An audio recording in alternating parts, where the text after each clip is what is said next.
Hello YouTube, my name is Jason, aka the SheetMetalStud, coming to you from outside of Yosemite National Park, about an hour away, just above Sonora, California. We're at about 2,500 feet elevation, getting hit with a storm right now. I thought that I would start my YouTube channel. Seems like as good of a day as any. And I wanted to show you guys what we do around the shop. I am co-owner of this shop. We are a sheet metal shop. We specialize in the fabrication of anything made out of sheet metal. Cooler jacks, chase tops, squirt around transitions, downspouts for gutter, any gutter. If it's made out of sheet metal, we do it. Stainless as well, galvanized, bonderized. We like to work with all kinds of metals. So I'm basically bringing you this channel because I want to teach people how to build stuff. I want to answer questions. I want to talk business. I want to teach any young entrepreneurs about business and discuss things like that with them as well. So I want to bring you as much content as I can, and I look forward to seeing you all here more. So some of the things that we build at the sheet metal shop are swamp cooler jacks, squirt around transitions, chase tops, gutter, downspouts, pretty much anything that you could ever need out of sheet metal, we do here from scratch, from flat stock.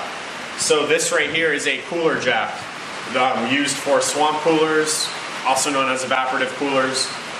You can buy them at your local supply house or Home Depot, Lowe's. There's quite a few options out there. Tractor Supply, Orchard Supply. This one right here is built to pitch. So this part of the jack would be sitting level, and this is built at, I believe, a 4 and 12 pitch. It's possibly a 3 and 12. But this is built out of 24 gauge sheet metal, galvanized steel, built out of 4 pieces of flat stock, and each seam is soldered and spot welded. So it's going to last you for years and years and years, probably until you have to replace the roof. So that's a cooler jack right there. This right here is what I would call a squared around transition. This again is built out of 24 gauge galvanized steel, flat stock, built out of 2 pieces. We got it's all spot welded down the seam right there. We don't need to solder it or make it, weatherproof, because this is just going to go to a ducting area. So, any teeny bit of air that's coming out of that seam, which is incredibly minimal, is going to create no issues. So you have your round part that's being hooked up right there to, we call it a square, but it's obviously a rectangle. That's just the name of the transition. So that's a squared around right there. This right here is a downspout. We build a ton of downspouts. We build them basically from leader pipe, and the leader pipe comes in 10-foot sticks typically, and it'll come in many different dimensions: 1 3/4 by 2 3/4, 2 inch by 3 inch. You could get round leader pipe, 2 inch round, 3 inch round, 4 inch round, and then you can get it in bonderized metal, galvanized metal, copper, whatever it may be. So this is a downspout that we built from a 10-foot long piece of 1 3/4 by 2 3/4 leader pipe. This right here is for the second story of the roof, and you can see height-wise it's fairly small. I'd say it's under about 3 foot from top to bottom. And you have 3 bends here. You have a bend right here, you got a bend right here, you got a bend right here. Each bend is bent in a machine in the shop called a miter master. If we get bigger than 1 3/4 by 2 3/4 pipe, then we can't use that miter master, which is unfortunate because it saves quite a bit of time. But each seam, it's bent and then it's soldered, completely weatherproof. This right here is a chase top.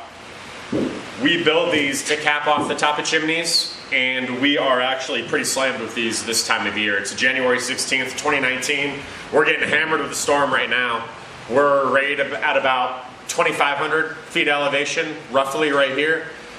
Just up the hill, I'd say 30 minutes away, you're at 6,000 feet. I heard on the radio that they're getting 2 to 3 feet of snow up there, so they're getting hammered. We're right on the cusp of kind of mixed snow and rain right now. But a lot of people are burning wood fireplaces, so we are cranking a bunch of these out. This was built within the past week, and this one's actually extra. I don't know if we built it to the wrong dimensions or if the customer made a mistake and it was the wrong dimensions, but it was one of those two things. So it's one of those things that's kind of laying around right now, and it's not a worry because we will eventually kick it out of the shop and somebody's going to want something roughly this size. But you can see how this is built. This is built in two sections. You have the cap itself, which is the rectangular piece that has 2-inch sides coming down, and then you have the collar. So right here, the collar is where your pipe would be coming out of. Typically what we're using in this application would be a flexible 6-inch liner for this size of a collar. So this would cap your chimney, this hole is centered, and then your liner would be coming straight out of your hole. Then you would have a storm collar, and then your chimney cap, and it would be completely weatherproof. It's amazing what we see on a lot of these jobs. We actually have a lot of older homes and older cabins in this area going back to the mid-1800s and the gold rush. And quite often these chimneys have no cap whatsoever, and it's just the elements that are pouring into these people's homes for 20, 30, 40, 50 years. So these really save the day. We also do a lot of gutter in the shop. The gutter ranges, the front of the gutter ranges in about 5 1/4 inch size to 7 1/4 being the most frequent that we use. Fascia gutter, curve face gutter, half round gutter. There's many different profiles, but I'd say the most popular that we install would be the fascia gutter, which is flat on the face and then vertical in the back, roughly that profile. I wanted to show you guys some extra parts that we had laying around. We just got done with a copper gutter install. It was actually a home that had a red tile roof. It was kind of like in a style of a mission that you might find in San Juan Bautista outside of Hollister or an area like that. It turned out really cool. These pieces are copper. They're not just painted copper, this is solid copper. So that's a solid copper 3-inch round elbow. And if you can see what that looks like, I mean, it's impressive stuff. It really is. The house turned out incredibly amazing, absolutely beautiful. You can even see the brackets that hold the gutter up. They're incredible. Everything's made out of solid copper. Here's some more of the round leader pipe. And then here's actually some of the gutter. Some of the gutter right here. So this is half round copper. It's called single bead with a wing. We actually cut the wing off. So you have the single bead on this edge. And right here, you can see how that's uneven. That's uneven because we took our double cutters and we cut the wing off.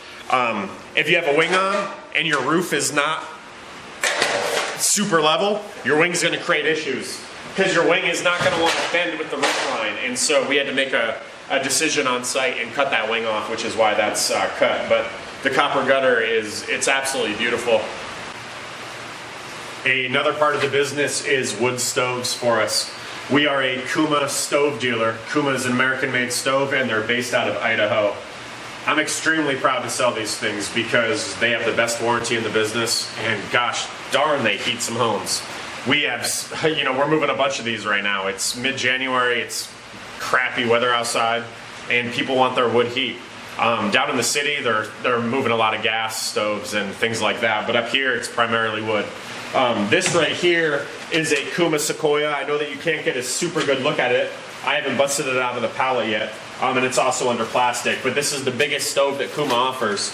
This thing is rated to heat a 3,500 square foot home. And we have quite a few more stoves over here. We have a Kuma Tamarack, Kuma Aspen, Kuma Ashwood, but again, they're all in the pallet.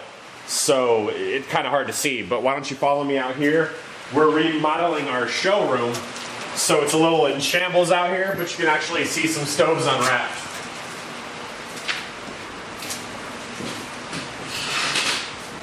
So this is our future showroom. Right now it's looking a little disheveled. One thing at a time. We're pretty busy in the field right now, so we're getting to the showroom whenever we can. But we have a couple Kuma stands. Kuma sends them so that we can put the stands kind of at a waist height so that you can get a good feel for them. Here's a Kuma Aspen. So this stove is rated to heat 1,600 square feet. It is their smaller version as far as size-wise. I just showed you a Sequoia that was on the pallet out there, rated for 3,500 feet. So that actually has over double the BTU output as this Aspen. Here's a tamarack, virtually the same size as that aspen. It's rated for 1,700 square feet. The main difference, in my opinion, or not my opinion, but the main difference would be this step up on the backside. It's really a visual appeal. You have this lower surface, little step up right here, and a lot of people, they like that visual kind of look to it. Kind of breaks it up a little bit. Also, quite a few of my customers up here cook on their wood stoves, and they really like the aspect of the tamarack with the step up because they have 2 different levels of heat, which I think is a pretty good idea. Again, my name is Jason, aka the SheetMetalStud. I really appreciate you folks tuning in and checking out my channel. I know this is my first video, but it's the first of many to come. Please like, share, and subscribe. I'll be bringing as much content as I can to you folks. Look forward to it.